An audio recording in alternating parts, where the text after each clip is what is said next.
Hello everybody, I'm Pat Sherwood. Welcome inside the CrossFit Update Studios.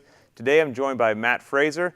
He's been to the games twice as an individual, taken second place both times, and he just crushed the East Regional, taking first place. Matt, thanks for joining me. Hey, thanks for having me. I was telling you before we started this whole wonderful video here that I wanted to get away from the classic questions of, I'm sure you're working on your weaknesses, I'm sure you're excited to qualify for the games. What I wanted to talk to you about was a moment that maybe only you would know about. What is it that stuck out in your head from your experience at the games last year that is memorable in some way, shape, or form to you? The memory that sticks out the most from the 2015 games has to be the ending of heavy DT. You did great. You did fantastic on that. Took second place on the event, but paced it really well. I mean, that was a great workout for both Ben and I. I went into it with a big lead, and Ben started to pull ahead of me, and I just kind of shrugged my shoulders, was like, whatever. Ben had that fight to the very end. He passed me.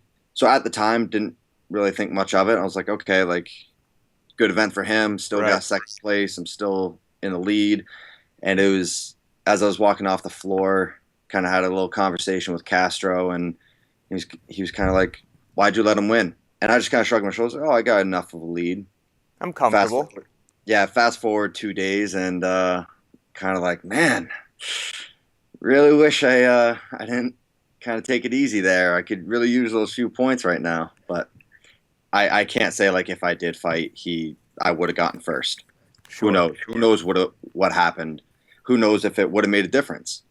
How does this potentially contrast with what we chatted about after regionals, in which you said that you used the experience at regionals, you wanted to test some things, and maybe you did some things at regionals, took some chances that you wouldn't at the games, and what you told me was when you did that wall ball workout that you went super hard, and you could tell the second you did, you're like, man, I smoked my legs. I know I didn't hold back to keep myself fresh for the next day, and which was good. You wanted to test yourself. So when the games do roll around, will you hold back a little bit, kind of saying that, I want to save something for the future, or is that plan kaput and it's just full bore 100% all the time now? Is there a time and place for both? I think that's probably a pretty risky game to play of kind of sandbagging the first 2 days. And at regionals, it was more the fact like I was happy that my quads are sore because it's good experience. Right. So I just took regionals as a good opportunity to put myself in that deficit and still go as hard as possible. I watch regionals this year, and it happens every time. It's not me just working out in my garage where I drop a barbell, I yell time. We have to make it so the viewer at home can see who is winning. So you have to run to the finish line. There were so many events, I would see somebody drop the bar or get off the rope and jog the however many tens of yards down to the end. And I'm thinking to myself, sprint, I know you're tired, but you don't know who beat you in the heat previous to you. Maybe there's another heat, and that jog versus sprint is 4 seconds, which can be 3 to 5 people crossing the line. That's a huge number of points, so you just got to go. Yeah.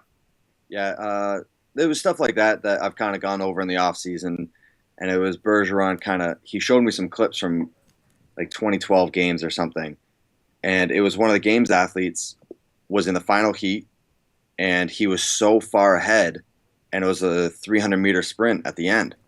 He was so far ahead that he just kind of jogged, and then Ben shows me, he goes, it looks like he won that event pretty easily, right? I'm like, yeah, like he was way ahead of everyone.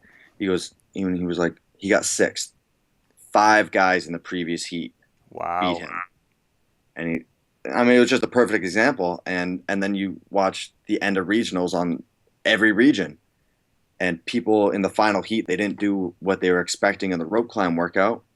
So they realized they didn't win their heat. And so then they jogged to the end. And it's like, that's a quarter of the field that you're competing against. Right. And a workout that takes 2 minutes and 30 seconds, some random guy in the first heat, that can be a wheelhouse workout for him, and he can pass you. Just throw the monkey wrench right into the leaderboard. Yeah, exactly.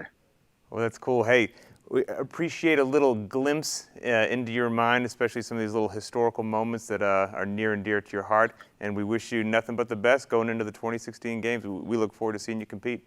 Thanks, man. I appreciate it. Matt Fraser, everybody. Can't call him a rookie anymore. Heading to the games for the 3rd time. He's been on the podium twice, second place both times. This could be his year.